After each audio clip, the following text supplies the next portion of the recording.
koha mesatare e mbritjes së kërkesës dhe shqyrtimit të saj, pra miratim ose refuzim, është 28 orë. Pra, gati një ditë, brenda 24 orëve, brenda 24 orëve, Komisioni Qendror i Zgjedhjeve ju ka kthyer përgjigje kërkesës, i ka kthyer përgjigje kërkesës së çdo votuesi nga jashtë për t'u regjistruar në PER. 2 mars është dita me numër më të lartë të kërkesave, 16.302. Numri mesatar i kërkesave në ditë është 6.900. Numri mesatar i shqyrtimit të kërkesave në ditë është 6.618. Kemi të dhënë që është interesante, besoj, ose dy të dhënë interesante.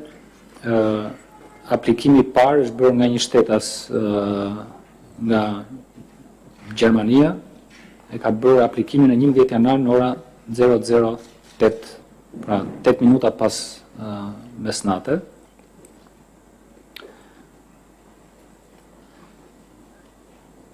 Edhe kishë bërë shumë, në fakt, aplikimin u pranua me njerë. Shtetasi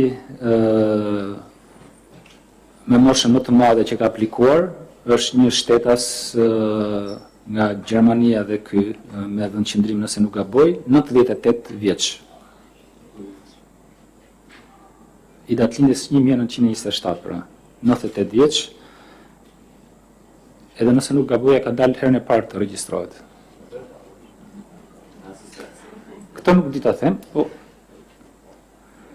fakti është që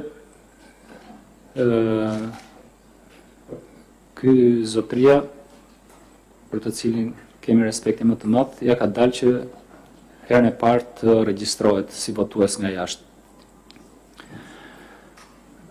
Është një shtetas, duket se këtë të dhënë e kanë bërë publike edhe më parë, që ka aplikuar 25 herë në platformë. Shëndet. Për sa i përket në Gjermani.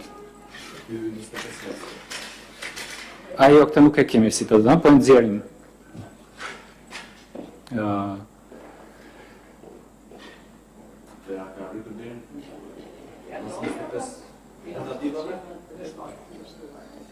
Jo, është regjistruar. Është regjistruar. Është regjistruar. Domethënë 25 herë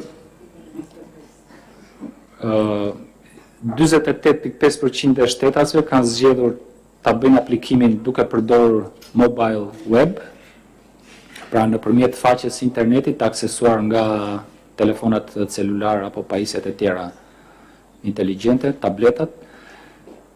2.5% e shtetasve kanë zgjedhur desktop web, pra e kanë bërë nga kompjuteri aplikimin, dhe 49% kanë zgjedhur ta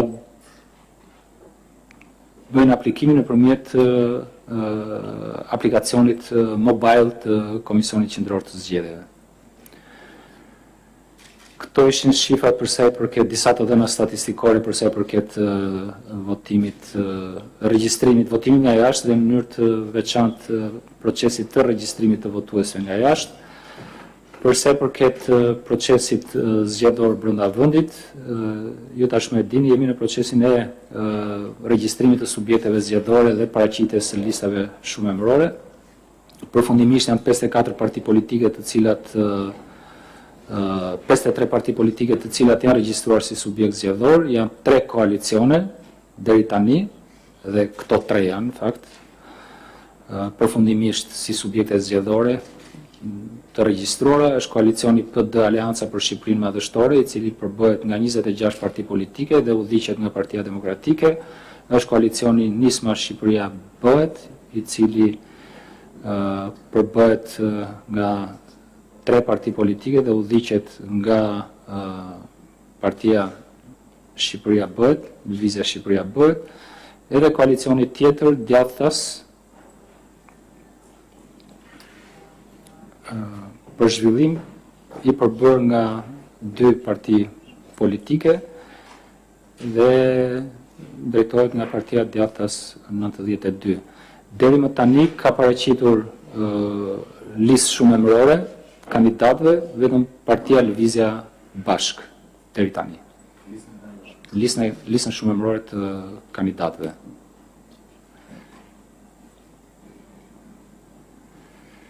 Po, pyetje? Po.